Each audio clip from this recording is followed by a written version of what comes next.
The autumn air hung heavy with the scent of damp grass and sweat at Thornfield Academy's soccer pitch.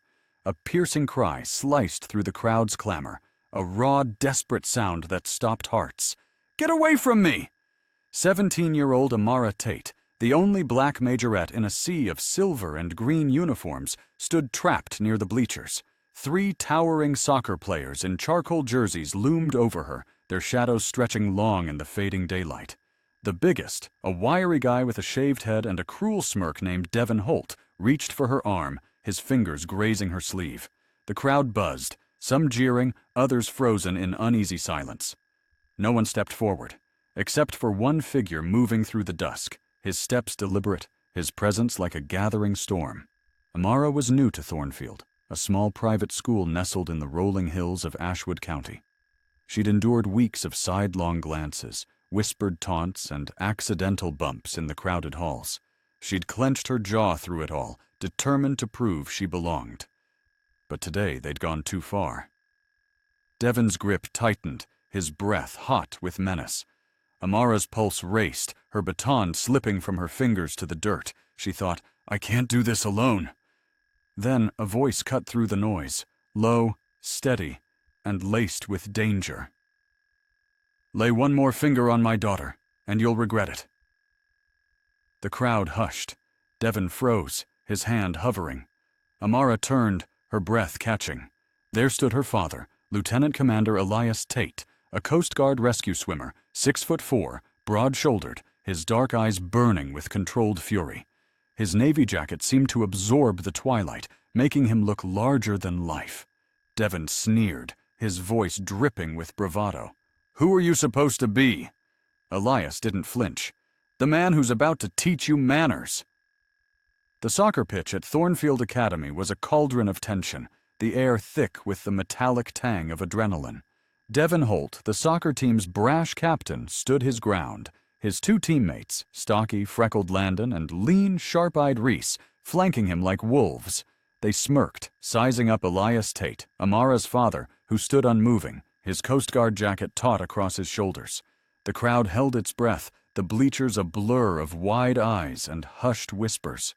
Amara's heart hammered, her silver majorette uniform catching the last glints of the setting sun. She clutched her baton, her knuckles pale, watching her father's every move. Devin scoffed, his voice loud enough for the crowd to hear. "You think you can just stroll in here and play hero, old man?" His teammates snickered, but their laughter faltered under Elias's gaze, a stare so piercing it seemed to cut through their bravado like a blade. Elias's lips barely moved. "Last warning, step back!" Landon lunged first, a clumsy swing aimed at Elias's chest.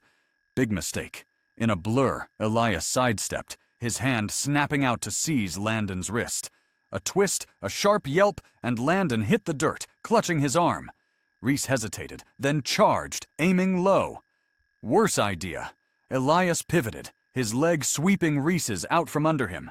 Reese crumpled, gasping, as Elias applied a precise pressure point hold that left him writhing. Devin, still standing, took a step back, his smirk gone, replaced by a flicker of doubt. The crowd gasped, a ripple of shock spreading through the stands. Amara's breath caught, pride and fear warring inside her. The coach, a burly man named Hargrove with a clipboard clutched like a shield, sprinted over, his face flushed with fury. "What's going on here?" he bellowed, his voice cracking the silence. Elias released Devin's arm, letting him stumble back like a scolded pup. His voice was ice, each word deliberate.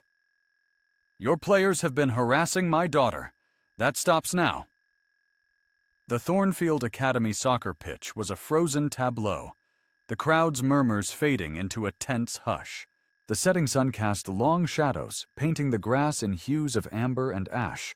Amara Tate stood by the bleachers, her silver majorette uniform streaked with dirt, her baton gripped tightly as she watched her father, Elias, face down the coach.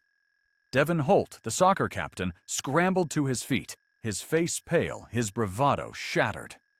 His teammates, Landon and Reese, nursed their bruises, their eyes darting between Elias and the ground. The air crackled with the weight of what had just unfolded. Coach Hargrove's face twisted, caught between anger and uncertainty. Harassing? He snapped, glancing at Devon. This true? Devon's jaw tightened, his voice a low hiss. She's making it up. We were just joking around. The crowd stirred, some nodding, others whispering doubts. Amara's stomach sank.